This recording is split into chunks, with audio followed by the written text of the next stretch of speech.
एक मस्जिद के ऊपर पूरे संघ परिवार के लोग मस्जिद के ऊपर चढ़ के आप झंडा लगाते अपना, और 2 दिन पहले प्रधानमंत्री बोलते कि पब्लिक प्रॉपर्टी को डैमेज मत करो।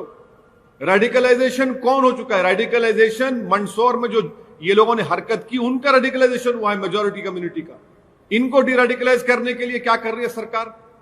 डीरेडिकलाइज नहीं कर रहे उनको आप और रेडिकलाइज कर रहे हैं, इस तरह के कानून बनाकर नफरत फैला रहे हैं। मंदसौर में जो कुछ हुआ उसकी जिम्मेदारी शिवराज चौहान की सरकार पर आज होती है। ये शर्मिंदगी की हद है।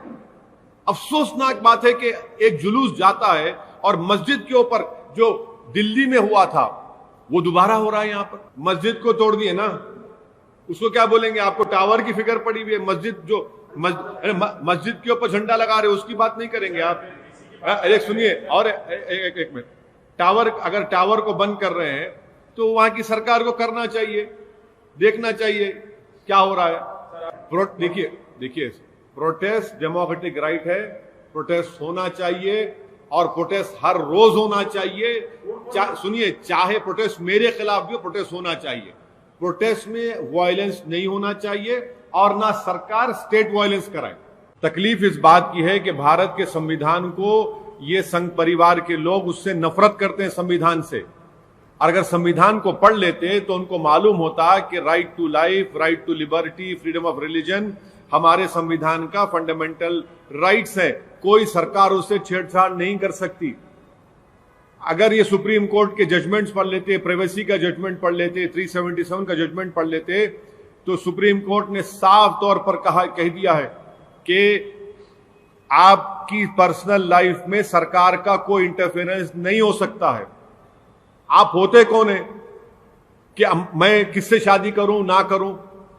आप उठाकर देख लीजिए, आज हाईकोर्ट का एक जजमेंट आया, 2 लड़के और लड़की जो शादी के एज के नहीं थे मगर साथ रहना चाहते थे, कोर्ट ने कहा कि आप रह सकते हैं साथ। आप होते कौन है ये कानून बनाने वाले? अच्छा, अगर कोई मजहब तब्दील करता है तो क्या इंडिया का सिटीजन नहीं रहता वो? अगर कोई मुसलमान हिंदू होता है या हिंदू मुसलमान होता है, कोई क्रिश्चियनिटी अडॉप्ट करता है, कोई बौद्ध मजहब को अडॉप्ट करता है, तो क्या भारत का सिटीजन नहीं है? क्या कहना चाह रही है सरकार? ये देखिए, फ्रीडम ऑफ रिलीजन में प्रोपोगेशन और कन्वर्जन भी है, कॉन्स्टिट्यूशन का हिस्सा है वो। हमको तकलीफ इसी बात की है कि संविधान की धज्जियां उड़ाई जा रही हैं। सरकार के संविधान के खिलाफ कानून मानते रहे कि हम कोर्ट को जाएं। सरकार बनाती क्यों संविधान के खिलाफ कानून को? सरकार को तो शर्म आनी चाहिए कि कितने इलाहाबाद हाई कोर्ट में, दूसरे हाई कोर्ट में तो एक के बाद उनके जजमेंट खिलाफ आ रहे हैं उनके ऊपर। कोर्ट को जा सकते क्यों? अरे भाई, कोर्ट को जाने का अख्तियार सबको, तो आप संविधान के खिलाफ कानून बनाएंगे और कोर्ट को जाएंगे?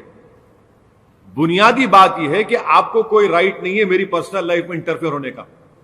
मैं किससे शादी करूं, मैं क्या खाना खाऊं, मैं क्या कपड़े पहनूं, अरे आप तो ऐसा कर देंगे फिर तो मैं हिल नहीं सकूंगा। फिर आप कहेंगे नहीं, सुबह 3 बजे रात को उठ जाओ, सुबह दोपहर में 1 घंटा सो जाओ और इतना खाना खाओ, ये खाना मत खाओ। अरे आप कौन है भाई? जमहूरियत में मुझे अख्तियार है कि मैं कानून के दायरे में रहकर अपनी जिंदगी गुजारूंगा। आप मुझ पे रेस्ट्रिक्शन लगा रहे हैं। क्या ये किम जोंग की सरकार हो चुकी है? क्या डिक्टेटरशिप है यहां पर? नहीं होगा। हम इसके खिलाफ, एक संविधान के खिलाफ हर एक को